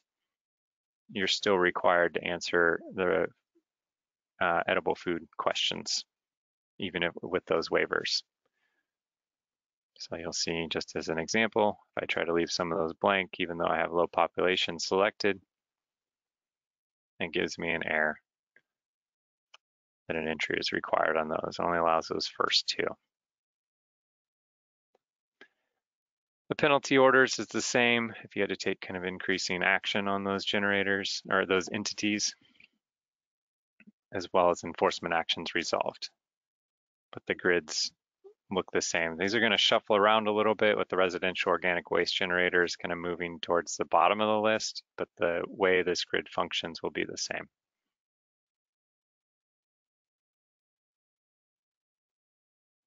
All right, and with that, I will pause for a moment and take questions. Thank you, Andrew. We do have a number of questions. The first question from Colleen Foster is, okay, I'm assuming this is cart tagging. Do tags qualify for notices, violations, or targeted education? And do we count the tag plus the follow-up emails as letters as separate products? So would one tag equal 3 products issued? Are you talking about the contamination monitoring for prohibited container contaminants? Yes, your question asked number of notices, violations, or targeted educational materials issued to generators. So if every time I do a route review and I do a lid flip, I put a tag, generate an email, and send a letter as follow-up, is that 3? So if I do that, 20 to 20 different generators, it's actually, 60 pieces. I'm trying to answer your number question is what I'm asking. Got you. I would say if it's associated to the route review or waste evaluation, then yes, count it each time you're doing it. Or if it's just general education outreach, I would include that information in your education and outreach grid. And for every piece, correct? Because if you're doing a contamination monitoring program, you're usually physical tag and some sort of follow-up email. So then that would count as 2 pieces, correct? There were issued 2 generators. Issued to 1 generator. One generator, right. In a typical contamination program, you're out there, you're on the street, you tag the cart so the person that fills the cart sees it, and then you send a follow-up email or letter to the actual property owner to tell them they've contaminated it. So that's an example in a route review. Now would that be counted as 2 separate pieces? So if I did that, 500 times in a year, and each of those generators, the 500 generators, each got 3 pieces, a notice, a tag, a targeted email. So am I multiplying that? So my numbers are, 1,000, 1,500, depending on what you're doing. Yeah, I think as long as that matches up with what you're keeping in your records as well, so if we did a compliance review, we could see that 1,500 is really just 500 generators, that would suffice. Thank you. Our next 2 questions are also from Colleen. I'm going to combine these because they're both about complaints. So do complaints like, I don't want these services, I don't agree with the law, or I don't want to pay for the services, do those count as complaints? That's the first part of the question. And I'll let you go ahead, Andrew, and then I'll go with the next one. I think it comes down to the to the jurisdiction and how they're defining what a complaint is. But I could say yes, and you can have your justification for why you did not follow up on that if it was not justified in the jurisdiction's eyes. Thank you. And then the follow-up about complaints is it required to actually document the number of complaints we get? Do we have to keep documentation on hand? And will CalRecycle ask to see these complaints? Yes, to all three of those questions. Thank you. I'll hand it over to Ray. Can I follow up to that? I guess in general, and I think anyone in my industry could say, there's a lot of opinion about this program. So we get emails or calls every day, you know, and someone's telling you, I don't want this, I hate it, I shouldn't have to pay for it, etc. And our simple response is, you know, you have to have these services, and these services are being provided. Is that follow-up? And then I have to keep that email, or I have to document the phone call and I have to keep that. And I'm trying to understand what sort of follow-up is required per the law and what sort of documentation is required. Because I mean, this happens a dozen times a day in my job and for all of my recycling specialists. So now I'm concerned about the level of documentation on that simple aspect of our position. Sure, I can understand that. I would have to reread the kind of the regulatory section cited there to see the specifics of it. But in general, I think the complaints are mostly to, yeah, I don't know. Those seem like general complaining, not necessarily SB 1383 related complaints for businesses not recycling organics and such. Well, it's actually very SB 1383. I mean, I just rolled out a mandatory program and, you know, over half the businesses complained about it.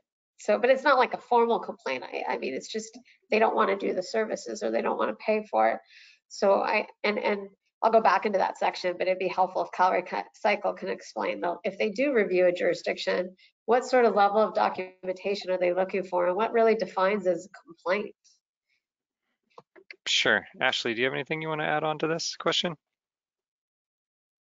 Yeah, I'm just rereading it really quickly. So Colleen, for the part that Andrew's showing or was showing about complaints, that's in reference to the specific section 18995.3. So the jurisdiction needs to have a complaint process, and the process or procedure needs to include the following items that are identified there. So that's about formal complaints. In regards to just, I guess, regular complaining, that's not necessarily what the EAR is referring to. Does that kind of help? Can you give me an example of a formal complaint? So, I mean, and it sounds like complaining, but the reality is you know, a laundromat that doesn't feel like they should have food scraps and says they don't want it, but they don't qualify for either de minimis and physical, and they're forced to have the services and they're unhappy. Is that a formal complaint? I don't really understand what a formal complaint is. You know, we get complaints about SB 1383 and the scope. So should we just keep a complaint log and we receive those complaints and resolve them? You know, I'm trying to understand what a formal complaint is and what level of documentation would comply with this review, and what would that number equate to? Yeah, for sure. So hopefully this helps and you guys could build kind of your complaint program however you see fit. But for example, it's not so much, let's see. For example, I live in a multifamily complex and I know I'm supposed to have organics recycling, but I'm not seeing any way for me to give my organics recycling to the hauler that picks up my trash. So I'm kind of telling you as the jurisdiction on my multifamily, maybe property management, that they don't have the program that I know is supposed to be there. So well, it's kind of like, so that I'm happy. yeah, it's kind of like a whistleblower thing, Colleen. Okay, that's actually a helpful reference. So a formal complaint, like a whistleblower, the city's not complying with that or has not provided. So a city that doesn't have residential yet may actually be getting these types of complaints. Right. Yeah, potentially. Exactly. Yeah. So, hey, Colleen, I'm a resident and I really care about the environment. I noticed it hasn't rolled out in my area yet. Can you know, I'm filing a formal complaint and then you guys would do some follow-up process. So CalRecycle has the same type of complaints. So anyone could, you know, say like, hey, my jurisdiction I know they're supposed to have it. I tried to go to them. They're telling me go away. So now I'm going to file a formal complaint with CalRecycle that my jurisdiction doesn't have this service. Does that help? Yeah, that helps immensely. So we don't Okay. have to document complaints about the requirement itself. Just kind of more of a whistleblower complaint about lack of compliance. Exactly. And we could provide some more tips in this, in the EAR if needed, or in the user guide. And then feel free, obviously, to reach out to your LAM rep for more specific examples if you want to go through it with them. Thank you. Hopefully that provided the clarity that Pauline was looking for. Our next question is from Christy Serrano. If we do not have any certain part of this due to an NOIC, do we leave it blank or put 0 and then put NOIC information in the additional notes section? Yeah, any of those data fields are going to require at least a 0 entry to satisfy the reporting requirement, but yes, put 0 and then explain it like as an example in the collection systems program. If you're not collecting food waste or food soil paper until a certain date, you could put that type of information in that additional notes section and when that collection will begin. Thanks, Andrew. The final question we have for this section should be pretty easy. Notices of violations do not have a start, do not start until 2024. Do we leave that section blank? No, you just say that you haven't issued any. So you still need to put a 0 entry in those sections. We will hand it back to you. All right, these last few sections are pretty quick, and then we'll use any remaining time we have left to answer any more questions. So facilities is all AB 939. Check the box to signify that program details are updated and current. If you want to enter additional notes, they're grayed out because I didn't select edit on the page, but if you want to enter notes, click edit on the page, enter any notes you wish on that program in the text box provided.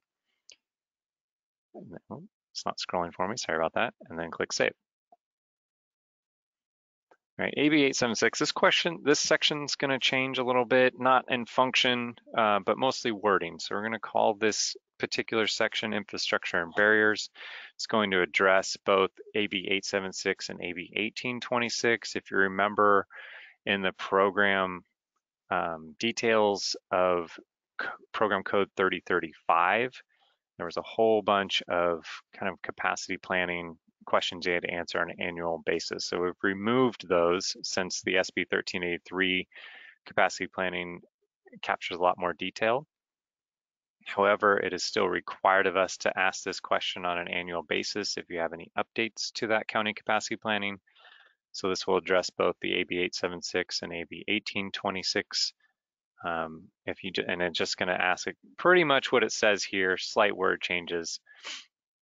If you have anything that you want to say about updates on an annual basis to that capacity planning, you say yes. Enter whatever you want to say in this text box. If there are no updates, you say no. And click save, and you're done with this section. There's no longer those 8 or 10 questions, I don't remember exactly how many there were, associated with program code 3035. That same goes for like all the MCR information that was associated in program code 2030. That's no longer there either. So it shouldn't even be any confusion on, it's all kind of up front in those grids now. All right, enforceable mechanisms. This is where you can make your, tell us about any changes you've made to your enforceable mechanisms. If there are, you say yes. You can describe those changes. If you do not have any changes, you say no, and you're done with that section. We added a document management button here that if you want to upload your document and then describe or reference those changes here, you can do that. It's not required. And same goes for contact changes. If you have any contact changes for your primary or official contacts, which the tooltips kind of tell you who that is, you say yes, activate those fields, populates that information there. Or you say no, and you're done with that section. You are not required to upload any documentation here. We just put that there as a convenience if you want to do so. The other note I want to make on this section is it'll be retitled to Enforceable Mechanisms and Ordinances. And that Ordinances piece that currently lives here, so this part will be located over on the Enforceable Mechanisms and Ordinances page. And then with that, I'm going to pass it over to Chris to talk about planning documents.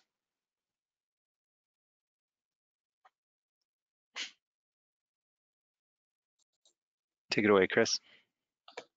All right, thank you. One thing I will add on the ordinance discussion, because it's come up a couple times, if you have already submitted an ordinance or ordinances, various policies, what you have you, as part of the April 1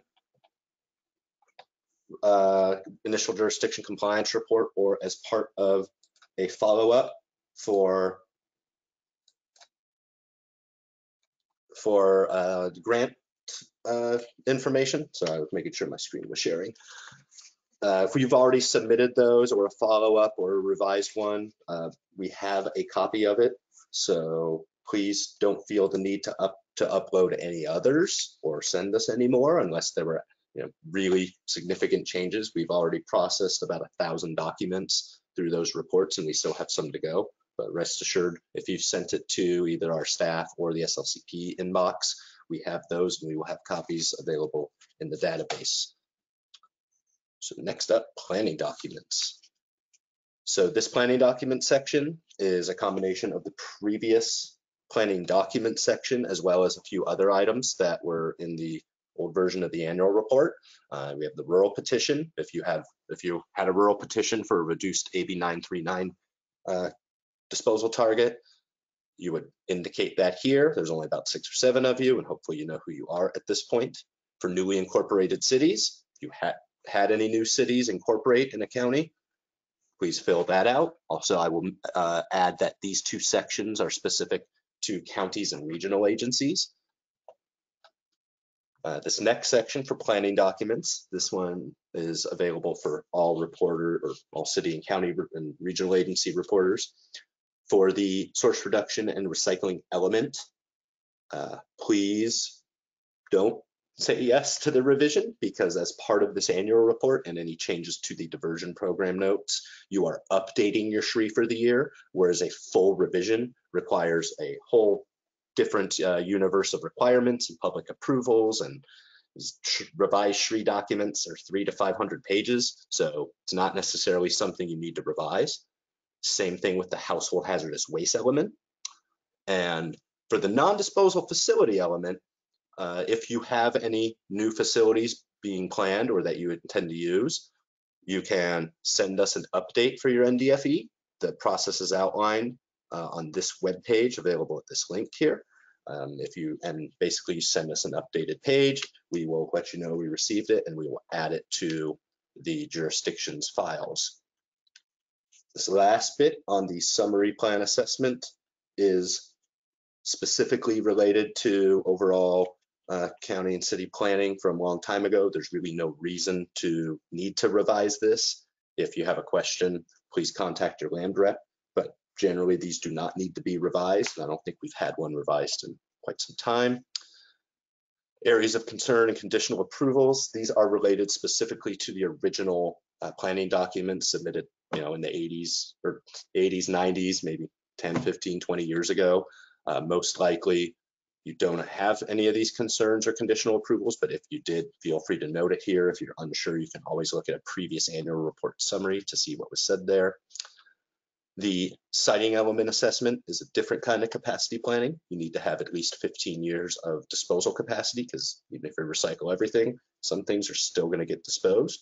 So you need to have that amount of capacity available. And if there's any revisions or anything needed to that, that's where you would answer these next questions if capacity is needed. With that, I'm going to press save so we can move along, and I will hand it back to Andrew. We're right at time, but we only have quick 2 more sections. Shouldn't take more than a minute to go through these here. And then we totally understand if you guys have to leave at 3 o'clock. This is being recorded and it will be posted on our website once we make everything ADA compliant. So feel free to catch the recording if you missed this last part. All right, this next section is optional. As soon as you select it, it gives you that green check mark that it's done. This is going to be the area where if you need to add a new program for SRI AB 939, you click this button to do so. I want to note that this information incomplete column will not be in the final version because it causes a little bit of confusion. You can access your program details here if you want, but you're still going to be required to check those boxes as I've been showing in each one of these sections where those AB 939 programs populate in order to complete the annual report.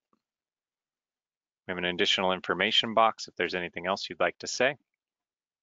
And the document management, this will be where your documents that you've uploaded as part of the year will show up.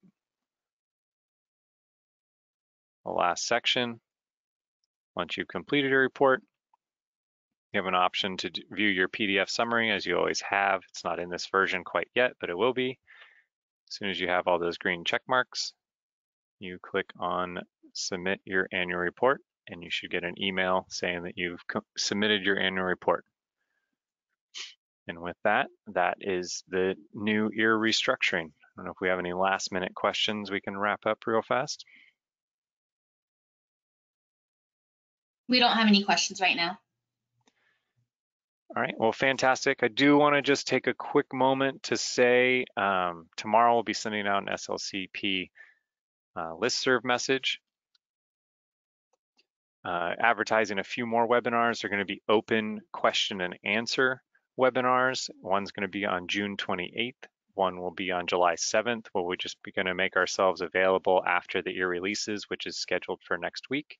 So after you've had a chance to get your hands on it, if you have questions or need help with any of the sections, we'll be online and able to assist you with any of those sections you need on June 28th or July 7th. And the go-to link and sign up will be coming out tomorrow on our SLCP listserv. Does anyone else have any final thoughts before we sign off?